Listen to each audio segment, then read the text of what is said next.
नमस्कार विद्यार्थी मित्रांनो, पाटील सर स्टडी सेंटर चॅनेलवर आपल्या सर्वांचे स्वागत। आज आपण गणितातील किंबहुना भूमितीतील एक महत्त्वाचा टॉपिक वर्तुळ सर्कल या भागाचा आपण विचार करणार आहोत। तर सुरुवातीला आपण या सर्कल पार्ट मध्ये सर्कल पार्ट असा आहे की जो तुम्हाला जोपर्यंत तुम्ही गणित शिकत आहात म्हणजे प्रत्येक वर्गामध्ये तुम्हाला सर्कलचा उपयोग आहे, त्यामुळे याच्यातल्या ज्या छोट्या छोट्या कन्सेप्ट आहेत त्या तुम्हाला व्यवस्थित माहित असल्या पाहिजेत। तर आपण सुरुवातीपासून बेसिक कन्सेप्ट पासून स्टार्ट करूया। सर्कल किंवा वर्तुळ काय असतं बघा। या ठिकाणी मी या आकृती काढलेली आहे, तर या आकृतीला सर्कल असे म्हणतात किंवा वर्तुळ। तर या ठिकाणी हा जो सेंटरला पॉइंट आहे त्याला केंद्रबिंदू, याला काय म्हणायचं, वर्तुळाचा केंद्रबिंदू ओ ला काय म्हणायचं, केंद्रबिंदू किंवा सेंटर ऑफ द सर्कल, बरोबर। त्यानंतर या ओ पासून जर आपण या पद्धतीने बघा एक लाईन काढली ओ पासून वर्तुळाच्या कडेपर्यंत, त्या कडेलाच वर्तुळाचा परिघ किंवा सर्कम्फरन्स म्हणतात, ते आपण नंतर पाहूच। तर ओए जर आपण काढली म्हणजे सेंटर आणि वर्तुळावरील कोणताही बिंदू, any point on the circle, त्यांना जॉईन करणारा सेगमेंट ओए आहे, त्याला वर्तुळाचा काय म्हणतात, त्रिज्या किंवा रेडियस ऑफ द सर्कल, काय म्हणायचं याला, रेडियस। आणि रेडियस आर ने दाखवतात, याच्यासाठी कोणतं अक्षर वापरतात, आर फॉर रेडियस। त्यानंतर या रेडियसला ओएला जर मी या अपोजिट डायरेक्शन मध्ये आणखी इन्क्रीज केलं तर मला बघा बी बिंदू मिळेल इकडे। तर हा जो एबी आहे, बरोबर, सेगमेंट एबी किंवा एक एबी जो आहे त्याला वर्तुळाचा व्यास म्हणतात, व्यास किंवा काय म्हणायचं याला, डायमीटर ऑफ द सर्कल। आणि याच्यासाठी त्यामुळे डी अक्षर वापरलं जातं, बरोबर। त्यानंतर आपल्याला एक महत्वाची गोष्ट लक्षात ठेवावी लागेल की बघा आता या ठिकाणी त्रिज्या ओए, रेडियस तुमची 5 असेल, 5 असेल, तर इकडे पण एकाच वर्तुळाच्या सर्व radius, all radius of the circle are equal, म्हणजे OA 1 radius 5, OB another radius it also 5, आणि मग तुमची आर 5 असेल, आणि आर जर 5 असेल तर डी ची व्हॅल्यू किती येणार बघा, 5 + 5, एबी किती येणार, 5 + 5 = 10। म्हणजे यावरून आपण काय सांगू शकतो, 10 = काय लिहू शकतो आपण, 5 × 2, बरोबर। त्यामुळे आपल्याला काय फॉर्म्युला मिळेल बघा, डी जो वर्तुळाचा व्यास आहे त्याच्यासाठी काय करणार आपण, की 5 काय त्रिज्या म्हणजे आर × 2, म्हणजे आपल्याला फॉर्म्युला मिळेल डी साठी, डी = 2r। म्हणजेच काय, व्यास हा वर्तुळाच्या त्रिज्येच्या दुप्पट असतो, बरोबर, किंवा diameter is equal to double of the radius. म्हणजे ही अत्यंत महत्वाचा फॉर्म्युला, याचा आपल्याला वापर करावा लागणार आहे की डायमीटर रेडियसच्या डबल असतो किंवा वर्तुळाचा व्यास हा त्रिज्येच्या दुप्पट असतो। इथपर्यंत कळालं तुम्हाला। आता आणखी एक महत्वाचा भाग आपल्याला पाहायचा आहे बघा, की काय करणार, या ठिकाणी समजा बघा हा डायमीटर एवढा आहे, हा डी, आणि मग मी डी वरून काय काढला, ही कडा म्हणजे मला काय मिळालं, सी, ओके। आता बघा मी डी ची व्हॅल्यू इन्क्रीज करतो, डी ला जरा मोठं करतो,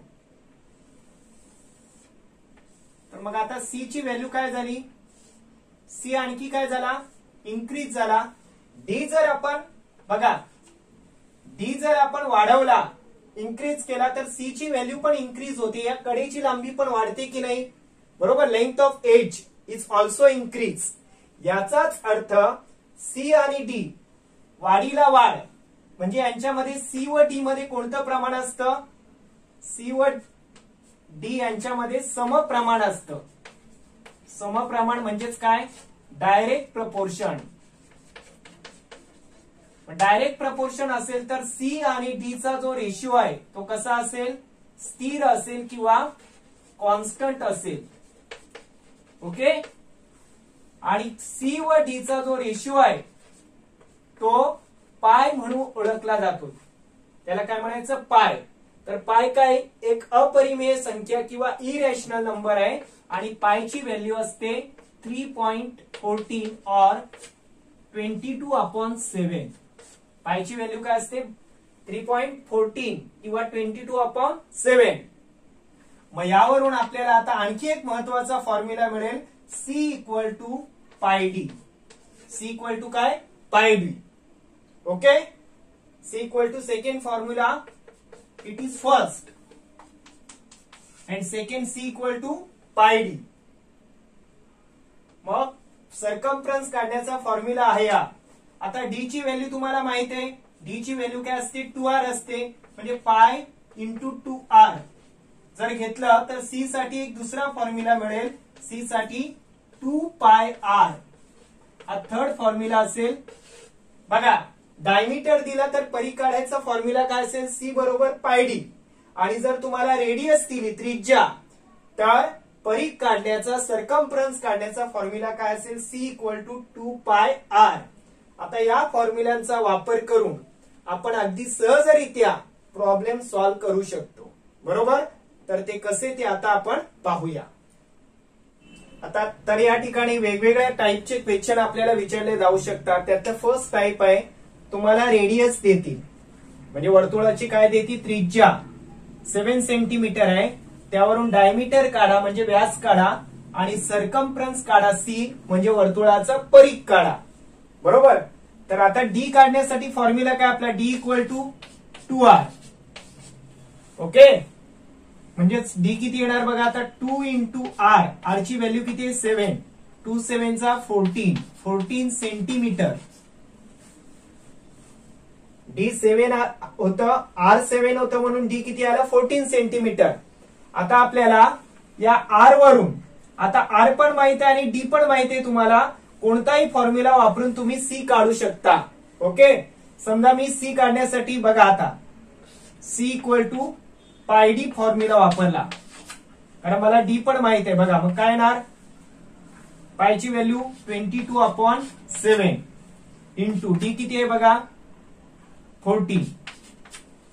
आता 7 ने 14 ला डिवाइड करा. 7 1 जा 7, 7 2 जा 14, म्हणजे किती येणार? 22 into 2 that is 44 centimetre. D चा फॉर्म्युला वापरला. समजा तुम्ही हा फॉर्म्युला वापरला, काय? सी इक्वल टू 2πr, तरी सुद्धा तुम्हाला आन्सर काढता येईल. तर बघा आता परत व्हॅल्यू ठेवू आपण. 2 इंटू पाय 22/7. आर ची व्हॅल्यू किती आहे? 7च आहे. ओके. 7 7 कॅन्सल. 7 1 जा 7. 2 इंटू 22 दॅट इज 44 सेंटीमीटर. म्हणजे कोणताही फॉर्म्युला वापरून तुम्ही सी ची व्हॅल्यू काढू शकता. हा वर्तुळाचा काय आला? परिघ. आता बघा, आता या ठिकाणी डी ची व्हॅल्यू दिलेली आपल्याला आणि आर काढायचे आणि सी काढायचे. आता डी आणि आर मध्ये काय संबंध आहे? D equal to 2r. D equal to formula काय? D equal to 2r. आता डी दिलेला आहे आपल्याला, म्हणजे लेफ्ट साइडला आपण 28 लिहिणार. Okay. Equal to 2 as it is आणि आर ची व्हॅल्यू किती आहे आपल्याला काढायची. आता मल्टिप्लायला जे 2 आहेत ते लेफ्ट साइडला आल्यावर कशाला येतील? 28 ला डिवाइडला, म्हणजे गुणाकाराचे 2 इकडे आल्यावर भागाकाराला आले आणि मग काय राहील इथे? आर. म्हणजे आर ची व्हॅल्यू बघा आता 2 1 जा 2, 2 4 जा 8.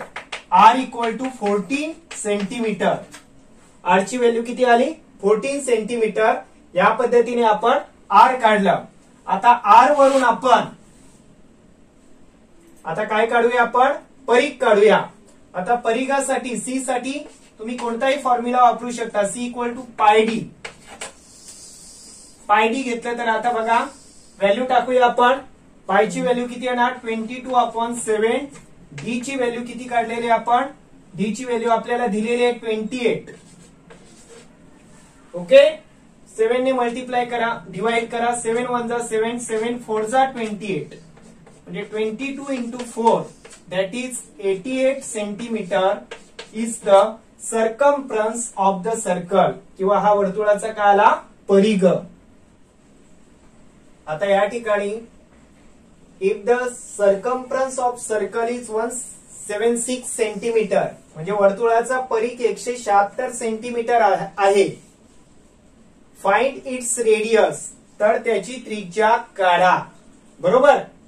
मग आता या ठिकाणी आपल्याला दिलेलं काय, हा जो 176 सेंटीमीटर आहे हा वर्तुळाचा सर्कम्फरन्स आहे किंवा परिघ, म्हणजे आपण काय लिहू शकतो इथे C इक्वल टू 176 सेंटीमीटर, आणि त्यावरून काय काढायची आपल्याला, रेडियस किंवा त्रिज्या, म्हणजे आपल्याला R ची व्हॅल्यू काढायची. R इक्वल टू व्हॉट, म्हणजे आता बघा, आतापर्यंत आपण R वरून सर्कम्फरन्स काढायचो, आता सर्कम्फरन्स दिलेला आणि R काढायचंय. मग R आणि C चा फॉर्म्युला कोणता आहे, तर आपल्याला माहित आहे C इक्वल टू काय फॉर्म्युला आहे, 2πr. ओके. आता याच फॉर्म्युल्यामध्ये आपण C ची व्हॅल्यू इकडे लिहायची लेफ्ट साइडला, 176 इक्वल टू 2 इंटू पाय ची व्हॅल्यू किती असते, 22/7 मल्टिप्लाय बाय गुणिले R. आता 176 आहे, आता R आपल्याला काढायचंय. मग ह्या ज्या व्हॅल्यू आहेत, ह्या ज्या संख्या त्या इकडे येतील. बरोबर. मग इकडे येताना 7 डिनॉमिनेटरला आहे, ती कुठे येणार, न्यूमिनेटरला, म्हणजे 7 छेदाला आहेत ते अंशाला आले, आणि 2 आणि 22 हे न्यूमिनेटरला येतील, डिनॉमिनेटरला येतील, म्हणजे अंशाचे कुठे येतील, छेदाला, म्हणजे 2 इंटू 22 इक्वल टू R. आता बघा, आता आपण काय करू शकतो, 2 ने डिवाइड करा 176 ला, काय येणार बघा, 2 8 जा 16, व्हॉट इज रिमेन 1, अगेन 2 8 जा 16, 88, म्हणजे काय राहिलेलं आहे बघा आता, 88 इंटू 7 अपॉन 2 तर कट झाले, काय राहिले 22 इक्वल टू R. आता 22 च्या टेबल मध्ये 88 आहेत, 22 4 जा 22, 1 जा 22, 22 4 जा 88, म्हणजे 4 into 7 equal to R. Therefore R equal to 7 4 जा 28 सेंटीमीटर. ओके. तर या पद्धतीने आपण रेडियस काढू शकतो. आता तुम्हाला डायमीटर विचारला, डी विचारला, तर डबल करायची 56. बरोबर. म्हणजे या टाइपचं क्वेश्चन असला तरी सुद्धा आता तुम्ही सॉल्व्ह करू शकता. बघा, या टाइपचं एक क्वेश्चन आहे, the radius of circular garden is 56 metre, म्हणजे एका वर्तुळाकार मैदानाचा या प्रकारे सर्क्युलर गार्डन आहे, आणि या गार्डनचं आपल्याला काय दिलेलं आहे, रेडियस 56 मीटर आहे, R. Okay. What would it cost to put a 4 round fence around this garden at the rate of 40 meter per meter? म्हणजे काय, आपल्याला सर्क्युलर गार्डन भोवती आपल्याला वायरचं फेन्स घालायचे, राऊंड फेन्स. बरोबर. म्हणजे वायरीचं तारेचं कुंपण घालायचंय, आणि त्या कुंपणासाठी आपल्याला काय दिलेलं आहे, 4 राऊंड मारायचे, आणि 40 मीटर या रेटने त्या कुंपणाचा खर्च किती येणार ते आपल्याला काढायचे. आता विचार करा, या गार्डन भोवती जर आपल्याला एक तारेचं एक पदरी कुंपण घालायचं असेल, वायर रिक्वायर्ड, म्हणजे एक पदरी कुंपणासाठी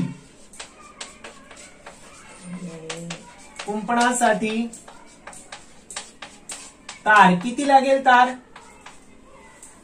बरोबर. म्हणजे वायर रिक्वायर्ड,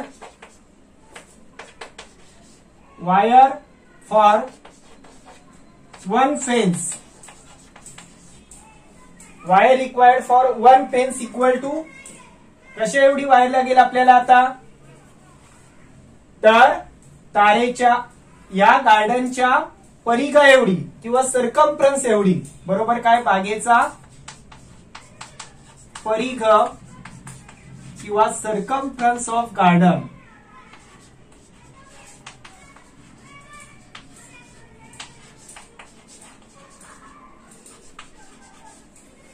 आता सर्कम्फरन्सचा फॉर्म्युला आपल्याला माहित आहे, बरोबर. म्हणजे 1 फेन्स साठी किती वायर लागेल ते आपण काढू शकतो. सर्कम्फरन्सचा फॉर्म्युला काय, 2 पाय r. आता काय येणार, 2 इंटू पायची व्हॅल्यू बघा किती आहे, 22/7 मल्टिप्लाय बाय r ची व्हॅल्यू किती आहे, 56. आता 56 ला 7 ने डिवाइड करा, 7 1 जा 7, 7 8 जा 56, म्हणजे इथे किती येणार, 44 इंटू 8. तर 44 ला 8 ने मल्टिप्लाय केल्यावर किती येणार, 8 4 जा 32, 2 3, 8 4 जा 32 प्लस 3 35, 352 मीटर फॉर 1 फेन्स. एक पदरी कुंपण घालायचं असेल तर तुम्हाला 352 मीटर वायर लागते. मग जर आता मला सांगा तुम्हाला 4 पदरी कुंपण घालायचं असेल, कुंपणासाठी तार किंवा वायर फॉर 4 फेन्स, बरोबर. एक पदरी कुंपणासाठी किती आहे, 352 मीटर आहे. मग 4 पदरी कुंपणासाठी काय, 4 फेन्स साठी किती लागेल, 4 इंटू 352. ओके, 4 टाइम्स असेल ना. आता 4 ने मल्टिप्लाय केल्यावर किती मीटर वायर लागेल बघा, 4 2 जा 8, 4 5 जा 20 जा 0 2, 4 3 जा 12 प्लस 2 14, 1000 एवढी काय असेल मीटर,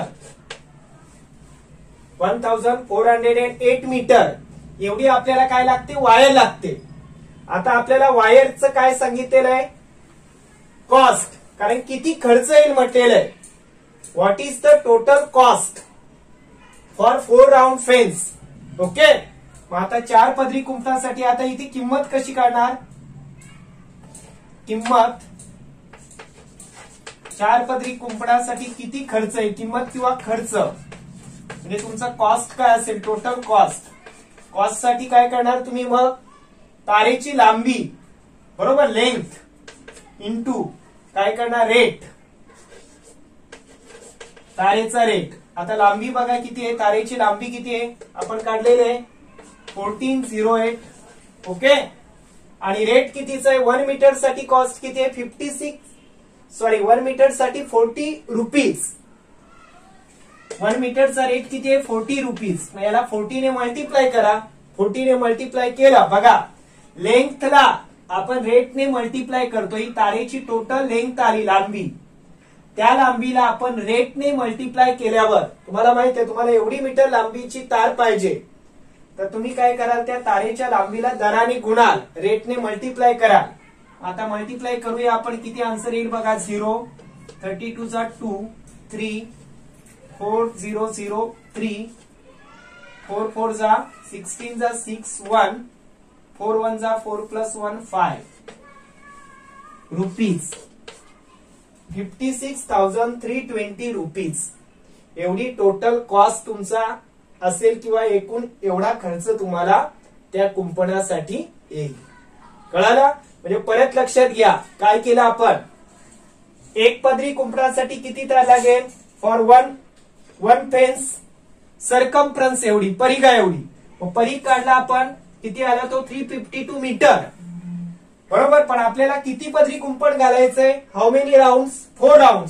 मग 4 राऊंड साठी याची 4 टाइम्स आली, 4 पट आली परिघाची, म्हणजे टोटल लांबी किती आली तारेची, एवढी. It is a length of wire, बरोबर. आणि वायरच्या लेंथला आपण वायरचा जो रेट आहे 40 रुपीज, त्या 40 रुपीज ने मल्टिप्लाय केला आणि जे आपला आन्सर आला, बरोबर, तोच तुमचा टोटल कॉस्ट आहे किंवा एकूण खर्च आहे.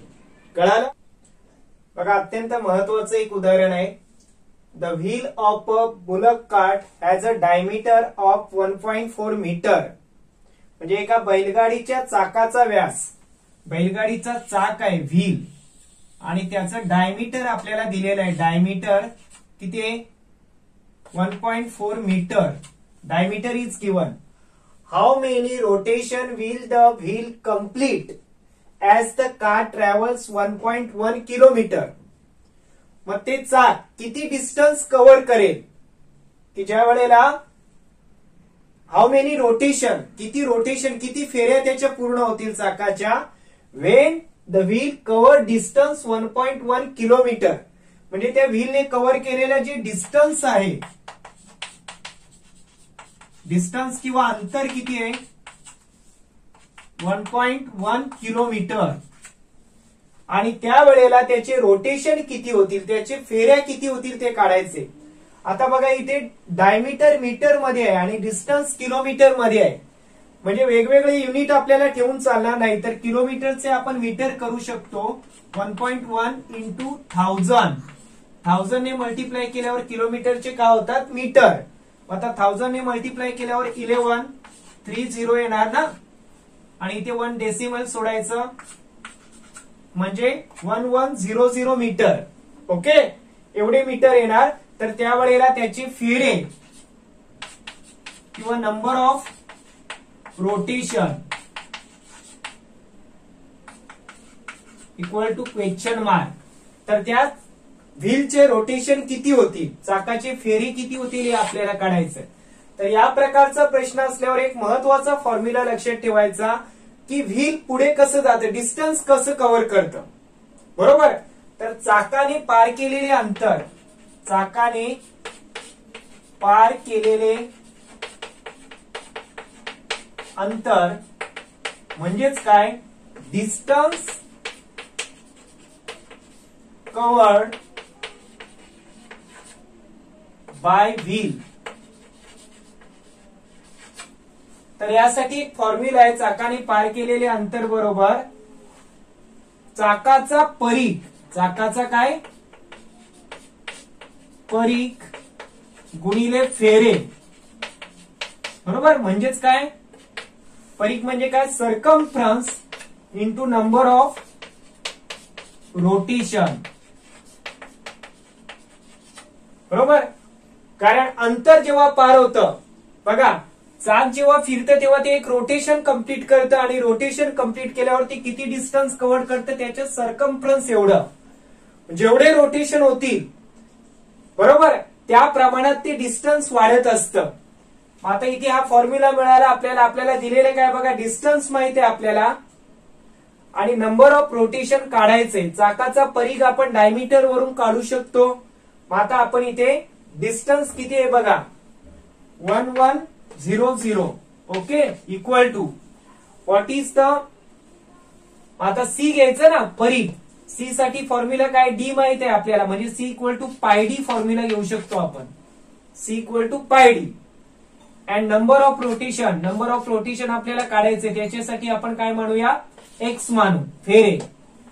म्हणजे एक्स ची व्हॅल्यू आपल्याला काढायची. ओके. आता बघा 1100 इक्वल टू पायची व्हॅल्यू किती येणार? 22/7. डी किती आहे? पाय D. D is 1.4 into x. आता एक्स काढण्यासाठी काय करणार आपण? एक्स सोडून बाकीच्या सर्व व्हॅल्यू इकडे आणा. 1100 into 7/22 into 1.4 equal to X. Okay. आता बघा 11 च्या टेबल मध्ये 22 आहेत. 11 1 जा 11 म्हणजे इथे 100 येणार आणि 11 2 जा 22. आता 7 च्या टेबल मध्ये परत 14 पण आहेत, म्हणजे 7 1 जा 7, 7 2 जा 14 म्हणजे 0.2. म्हणजे काय येणार? एक्स इक्वल टू काय येणार बघा, 100 divided by 2 into 0.2. Okay. therefore x equal to 100 divided by 2 to the 4 0.4. आता 0.4 ने आपल्याला डिवाइड करता येणार नाही. मग त्यासाठी काय करायचा? हा डेसिमल घालवण्यासाठी याला 4 करायचे तर आपल्याला, मी इथे एक 0 वाढवा, फक्त याचे 4 केले आपण, म्हणजे डेसिमल इकडे आला तर इकडे काय होईल? 100 वरती एक 0, हे 100 आहेत ना, 1 0 वाढेल. आणि 1000 ला आपण 1000 झाले, 1000 ला 4 ने डिवाइड केले की एक्स किती येणार तुमचं 250. ओके, 250 4 जा 1000. आता एक्स म्हणजेच काय तुमचे फेरे किंवा नंबर ऑफ रोटेशन, म्हणजेच त्या बुलक कार्डचे किती रोटेशन होतील तर 250 रोटेशन होतील. बरोबर, अत्यंत सिंपल आहे. फक्त तुम्ही हा फॉर्म्युला लक्षात ठेवा. Distance equal to circumference into number of rotation किंवा अंतर बरोबर चाकाचा परीघ गुणिले फेरे. हे तुम्ही लक्षात ठेवलं की या प्रकारचं सम्स तुम्हाला सहज सॉल्व्ह करता येईल. या तीनपैकी कोणतंही व्हॅल्यू तुम्हाला काढायची असेल तरी तुम्ही सहजरित्या आन्सर काढू शकता. बरोबर, तर मित्रांनो या प्रकारचे जे सम्स आहेत त्यांची तुम्ही जास्तीत जास्त प्रॅक्टिस करा. प्रॅक्टिस केली की हा विषय भाग अत्यंत सोपा आहे. 2-3 फॉर्म्युले आहेत ते नीट पाठ करा म्हणजे तुम्हाला हा विषय भाग चांगला कळेल. व्हिडिओ पाहिल्याबद्दल धन्यवाद. थँक्यू.